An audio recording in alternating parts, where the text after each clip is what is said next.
Baik, Assalamualaikum warahmatullahi wabarakatuh. Nama saya Muhammad Wahyu Ibrahim dari Teknik Informatika kelas 5C.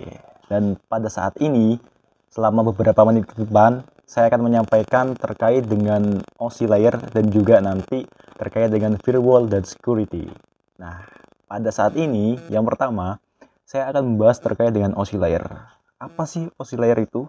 Nah, OSI layer didirikan di Eropa pada tahun 1977 oleh ISO, yaitu International Standardization Organization. Dan kepanjangan dari OSI layer itu sendiri adalah Open System Interconnection, yang mana model referensi yang diciptakan dari sebuah kerangka yang bersifat konseptual. Jadi OSI layer ini merupakan sebuah gambaran kerangka terkait bagaimana nanti perjalanan sebuah paket yang dikirim dari satu jaringan menuju ke jaringan lainnya, seperti itu. Dan tujuan dari pembuatan OSI layer adalah menjadi model rujukan bagi setiap vendor atau developer, sehingga produk atau perangkat lunak yang dibuat memiliki sifat interpolate. Jadi beberapa pengembang, bahkan pengembang di seluruh dunia itu menggunakan model OSI layer sebagai bentuk perkembangan dalam perangkat lunaknya, seperti itu. Dan selanjutnya adalah fungsi OSI layer. Pengembangan konsep lapisan OSI sebenarnya ditujukan untuk memungkinkan pembuat PC, jaringan, dan pengembang perangkat lunak guna membuat produk yang dapat mereka sambungkan tanpa adanya usaha tambahan. Dan dalam prosesnya, pembuat PC dan pengembang jaringan internet tidak mempraktikkan protokol model tingkat OSI secara default. Alasannya adalah tidak semua proses komunikasi memerlukan langkah-langkah lapisan OSI, karena protokol yang lebih sederhana dapat digunakan. Nah, salah satu fungsi OSI layer adalah seperti itu, yang mana nanti bisa membuat atau mempermudah para vendor-vendor dan juga pengembang lainnya dalam mengembangkan model struktur jaringannya, seperti itu. Dan seperti kita ketahui bahwasanya OSI layer itu memiliki 7 lapisan layer, yaitu yang paling atas sendiri adalah application layer, terus ke bawahnya presentation layer, transport layer, session layer, transport layer, network layer, data link layer, dan physical layer. Dan kalau kita berbicara perihal perjalanan paket dari application layer menuju physical layer, itu memiliki alur yang sangat bagus sekali, karena paket yang kita kirimkan itu bukan langsung terkirim oleh komputer tujuan, melainkan melewati berbagai proses, seperti itu.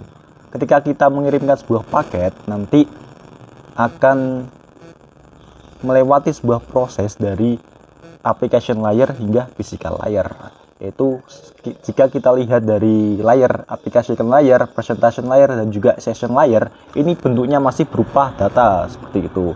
Dan jika kita merujuk pada transport layer, nah ini sudah berupa segmen, yaitu dipecah-pecah menjadi lebih kecil lagi dan diberikan siklus number, seperti itu.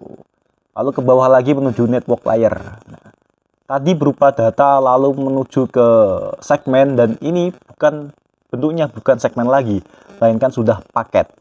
Dan di dalam data tersebut atau paket tersebut diberikan IP tujuan dan broadcast, seperti itu. Lalu menuju ke bawah lagi, yaitu data link layer. Tadi bentuknya paket, sekarang sudah berbeda lagi, yaitu bentuknya sudah menjadi frame, seperti itu.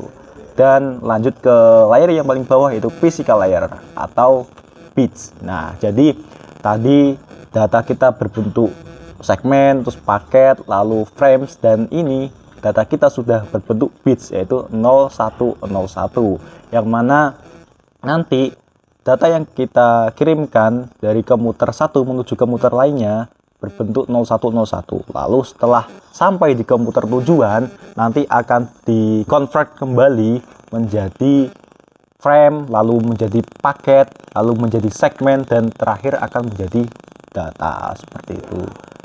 Berikut merupakan konsep perjalanan dan sedikit pengertian dari OSI layer, karena ketika data tidak dipecah-pecah, nanti kita akan mengalami sebuah problem. Yang pertama, masalah bandwidth.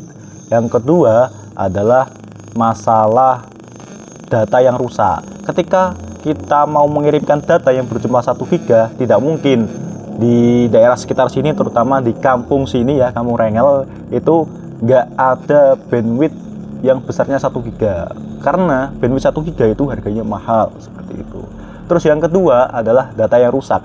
Ketika data yang rusak berada di tengah jalan, nanti akan ada suatu problem yang sangat menyusahkan, karena jika data tidak dipecah-pecah, nanti komputer tujuan akan merequest ulang dan datanya tersebut pasti akan dikirim kembali secara utuh dengan ukuran yang begitu besar seperti itu. Sedikit dari saya terkait dengan OSI layer, nanti akan lanjut tentang firewall dan juga security. Baik, saat ini kita akan membahas lagi terkait dengan firewall dan juga security. Kalau kita berbicara tentang firewall, ketika katanya dipecah menjadi fire dan wall, fire artinya api dan wall artinya dinding, jadi dinding api, yang mana nanti dinding api tersebut akan melakukan sebuah pengeblokan dan juga filterisasi terhadap paket-paket yang dikirimkan. Terus ketika kita berbicara tentang security, pasti di pikiran teman-teman security adalah pengaman, keamanan, dan juga bagaimana nanti mengamankan sebuah data atau komputer terhadap serangan para hacker gitu. Jadi firewall dan security ini merupakan kedua hal yang sangat penting dan juga bersinergi. Karena apa? Karena ketika kita berselancar di dunia internet tanpa adanya suatu firewall dan juga security, maka nanti data kita akan bocor seperti itu. Terutama sekarang banyak sekali serangan para hacker dan juga para orang-orang pintar yang mampu memecahkan atau menjebol data seseorang dengan tujuan nanti memanfaatkan data tersebut untuk kepentingannya sendiri. Dan firewall sendiri itu ada yang namanya nanti filterisasi gitu. Jadi konsep dari firewall adalah ketika nanti data mau masuk, itu datanya difilter dulu, apakah ini memenuhi suatu kriteria atau enggak begitu. Jika memenuhi suatu kriterianya, maka nanti data itu boleh masuk, dan jika enggak, maka akan di reject atau diblok atau ditolak gitu. Dan security merupakan keamanan bagi bagi kita semua lah, anak-anak teknik ya. Karena jika kita menggunakan laptop, komputer, pasti kita akan memperhatikan perihal security. Apakah laptop kita sudah aman terkait dengan virus atau serangan para hacker, dan apakah ketika kita berselancar di dunia internet ini cukup aman bagi kita, terutama IP kita kan pasti akan terlihat di internet seperti itu. Dan kedua hal ini, yaitu security dan juga firewall, ini kerjanya itu sangat bersinergi ya. Karena apa? Karena firewall dan security ini adalah kedua hal yang sangat dibutuhkan dan sangat penting bagi kita semua. Ya, walaupun kita paham bahwasanya di dunia teknik atau di dunia informatika itu tidak ada sistem yang aman, tapi apa salahnya kita berusaha untuk mengamankan sistem kita dari serangan para hacker seperti itu. Jadi firewall dan security tadi sudah saya jelaskan terkait dengan filterisasi ya, pengeblokan. Jadi nanti data itu diperiksa dulu apakah data ini cocok untuk masuk, boleh atau masuk atau enggak, atau sesuai dengan kriterianya atau enggak, seperti itu. Dan sesuai referensi yang saya baca tadi, yang paling mengena dan sering digunakan oleh teman-teman dan juga masyarakat itu ada paket filtering firewall.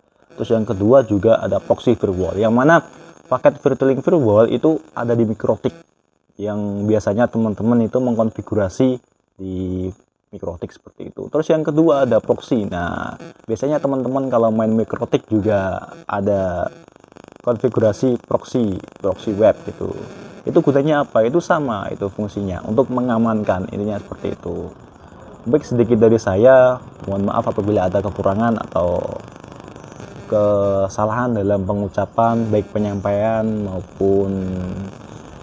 maupun gagasan saya ya, karena saya pure murni dari pendapat saya sendiri dan sesuai dengan referensi yang telah saya baca tadi gitu. Terima kasih. Allahumma fiq lahum bitaufiq. Assalamualaikum warahmatullahi wabarakatuh.